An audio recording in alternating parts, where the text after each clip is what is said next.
Salut tout le monde. Les dons qui nous donne Jésus. Jésus nous donne des dons quand nous le suivons. Et quand il nous donne, il ne reprend jamais. Par exemple, il peut nous donner le don de la guérison.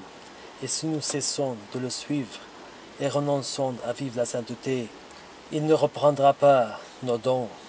Mais nous allons perdre notre salut. Dans Matthieu chapitre 7, versets 21-23.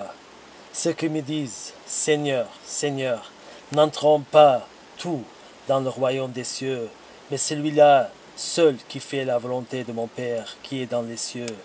Plusieurs me diront en ce jour-là « Seigneur, Seigneur, n'avons-nous pas prophétisé par ton nom? N'avons-nous pas chassé des démons par ton nom? N'avons-nous pas fait beaucoup de miracles par ton nom? » Alors je leur dirai ouvertement, je vous ai jamais connu, retirez-vous de moi, vous qui commettez l'iniquité.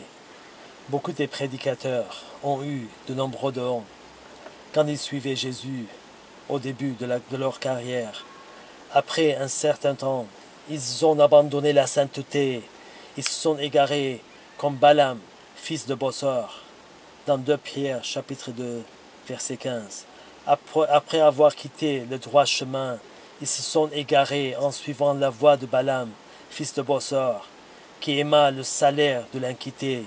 Ils continuent à pratiquer ces dons, les guérisons, à chasser des démons et d'autres choses. Mais quand ils arriveront devant le Seigneur, à la porte des cieux, Jésus leur dira ouvertement, « Je ne vous ai jamais connu, retirez-vous de moi, vous qui commettez l'iniquité. » Tout ce qui a été de vous, s'il était de Jésus le don, il ne sera jamais ôté de vous. Ne vous inquiétez pas si quelqu'un ou quelque chose a ôté de vous, parce que le diable vous donne également des dons empoisonnés, et le Seigneur les a ôtés de vous. C'était pour votre bien, afin de vous éviter de tomber et de rester dans le piège. En remerciant le Seigneur tout le temps, nous lui donnons toute la gloire, et il ne nous abandonnera jamais si nous mettons toute notre confiance à lui. Dieu peut aussi ôter nos vies sur la terre, et nous entrerons en notre repos. Dieu seul sait le moment et quand.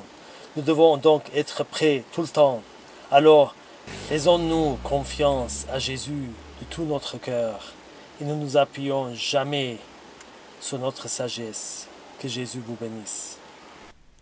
Celui qui rend témoignage de ces choses dit, « Certainement, je viens bientôt. » Amen. Oui, Seigneur Jésus, viens.